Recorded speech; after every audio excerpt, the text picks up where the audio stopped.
Ahora vamos a hablar con el doctor Adolfo García. Adolfo tiene una particularidad.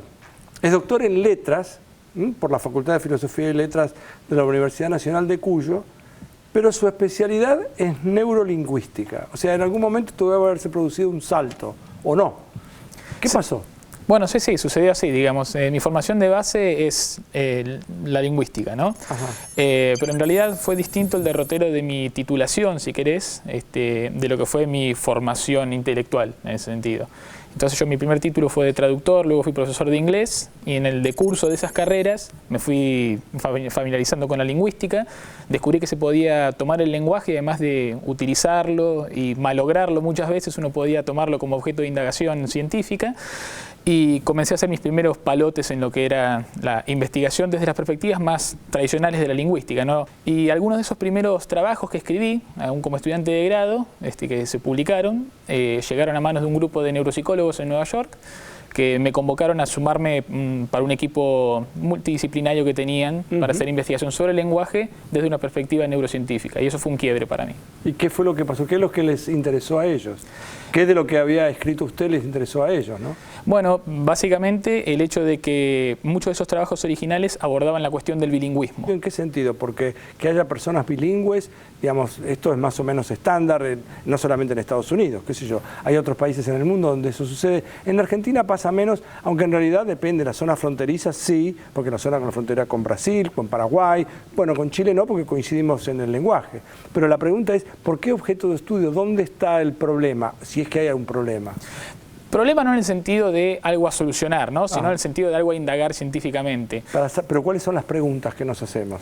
Varias. La primera y la más fundamental es qué entendemos por bilingüe. Yo asumo, por ejemplo, Adrián, que el concepto que subyace a tu pregunta, a tu intervención acá, de bilingüismo no es el mismo que yo tengo en mente, por ejemplo, ¿no? Esa concepción de que bilingüe es solo aquel que maneja ambas lenguas al mismo nivel de competencia es obsoleta. Y hoy tenemos una concepción mucho más amplia de bilingües, donde entran personas con distintos niveles de competencia, con distintos modos de apropiación de la información lingüística. Como vos decías, una cosa es empaparte de esa lengua en entornos naturales mediante adquisición incidental, y otra cosa es sentarte y tomar clases y pensar metalingüísticamente en lo que estás incorporando, ¿no? Parece una distinta forma de incorporar conocimiento. Son distintas formas, ¿no? Son totalmente distintas. Los circuitos cerebrales que intervienen en la apropiación de esa información es distinta, pero lo interesante también es que mediante la exposición sostenida y el uso sostenido de una lengua extranjera, uno puede hasta cambiar las áreas cerebrales que se encargan de procesar esa información.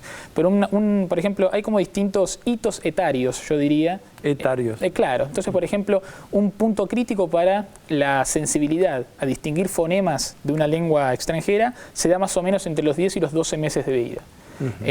Hasta ese momento...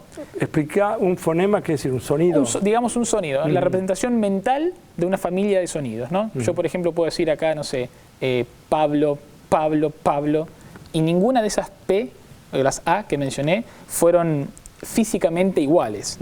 Ahora, todas vos las reconociste como instancias de la P, por decirlo así. Ese es el fonema, esa categoría abstracta que reúne distintos fenómenos más o menos similares, ¿no? Del mundo perceptivo. Entonces, esa habilidad para discriminar fonemas, si vos no podés discriminar un fonema de otro, no podés reconocer una palabra.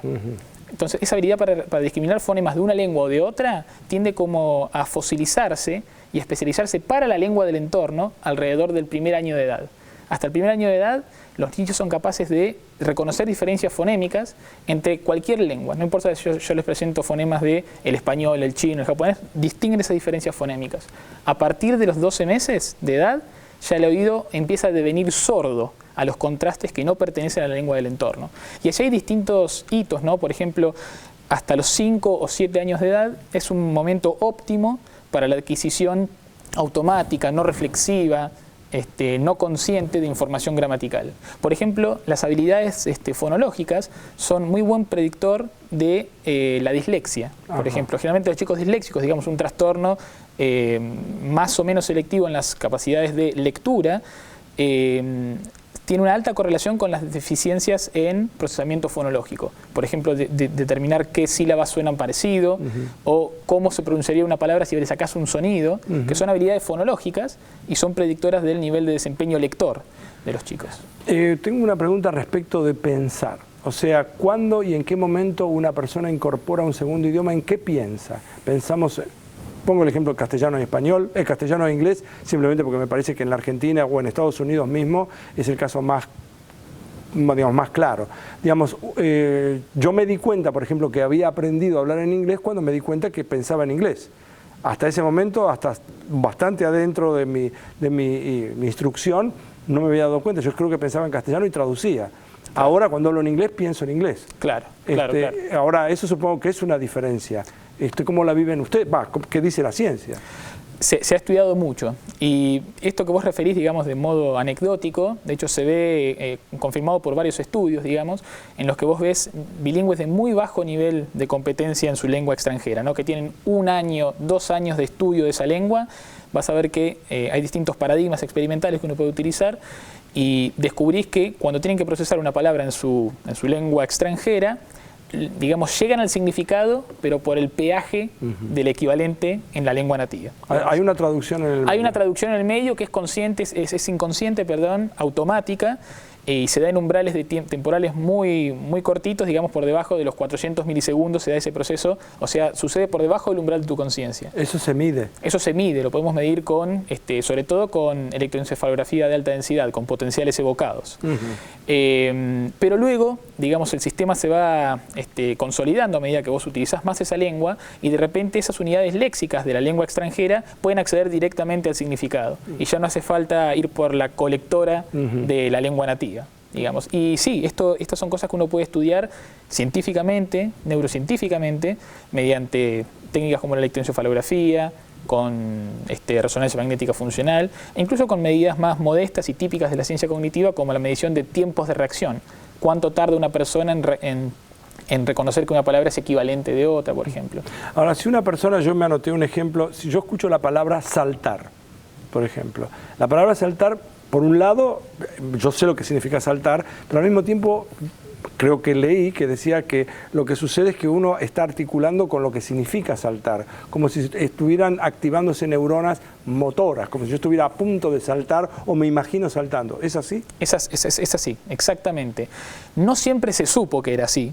Ajá. Y hubo muchas corrientes pioneras en la lingüística y en la ciencia cognitiva en sentido más amplio que presentaban el significado de las palabras, el significado lingüístico, como si estuviera disociado de otros sistemas neurocognitivos, sensorio-motrices de más bajo nivel. Ahora lo que sabemos es que eso no es así. Entonces, el ejemplo que hace es muy bueno. Hay estudios de neuroimagen, por ejemplo, que te muestran que cuando una persona escucha una oración que alude a un movimiento corporal o una palabra suelta, como saltar. Fuego. Fuego ya sería un sustantivo, digamos.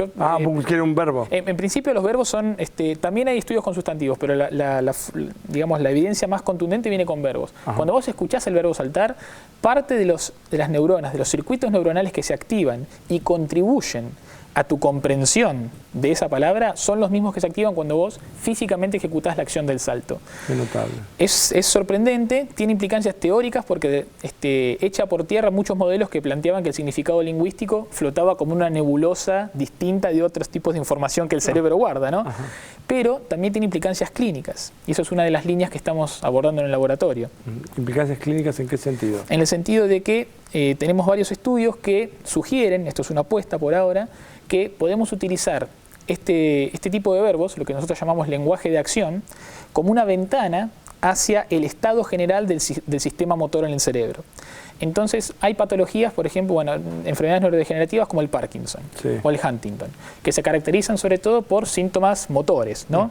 Los pacientes tienen rigidez, movimientos lentos.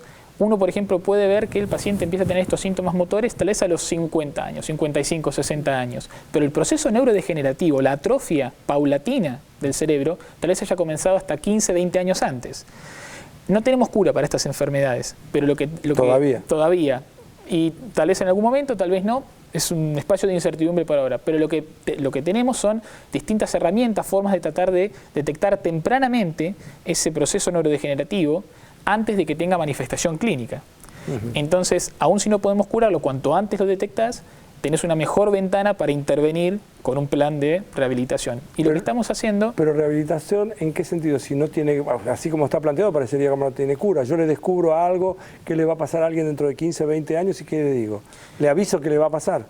podés empezar a hacer un montón de intervenciones desde terapia, desde intervención farmacológica. Por ejemplo, para el Parkinson se utiliza el levodopa o agonistas de dopamina. Dopamina, ¿no? Exacto.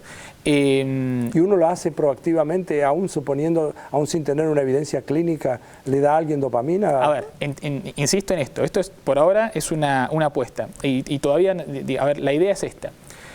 Esto que yo te comentaba, ¿no? De que las palabras resuenan en los circuitos motores a los que aluden, eso pasa en un cerebro normal perfectamente.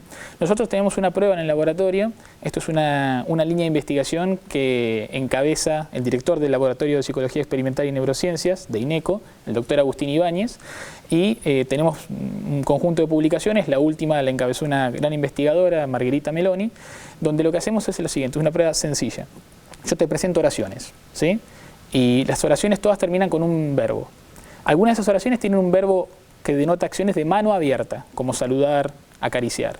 Y otras terminan con oraciones de verbo son de mano cerrada, como martillar o golpear. Y hay otras que no tienen sentido. Yo te presento la oración y te digo, en cuanto termines de leer la oración, presiona un botón si tiene sentido. Bueno, ahora la clave es esta. En una condición, yo te voy a decir que presiones un botón, que es un botón grande, con la mano abierta. Y en otra condición te voy a decir que la presión es con la mano cerrada. En cerebros normales, cuando hay compatibilidad, cuando vos presionás el botón con mano abierta y la oración era de mano abierta, lo haces significativamente más rápido que cuando la condición es incompatible. Cuando respondes con mano abierta, un verbo de mano cerrada.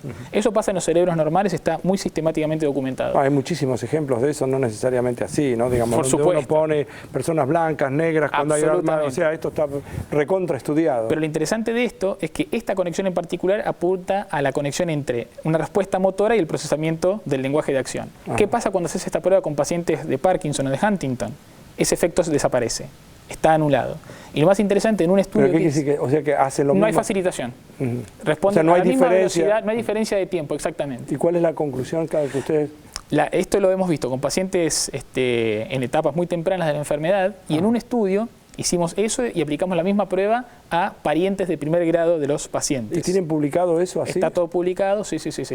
Y este estudio que te cuento es con enfermedad de Huntington, que comparte muchas características, no todas obvio con Parkinson, y lo que ves es que en los hijos de los pacientes, que aún no tienen ninguna manifestación clínica de la enfermedad ni nada, también está anulado este efecto de facilitación. Lo cual nos sugiere que puede ser como una ventana para detectar preclínicamente esa enfermedad. Aquí Adolfo nos trajo un libro que acaba de coescribir con Agustín Ibáñez, que debe ser el jefe. Exacto, sí. El libro se llama ¿Qué son las neurociencias? Lo publica la editorial Paidós y la editora de todo esto es Nora Barr, ¿no es así?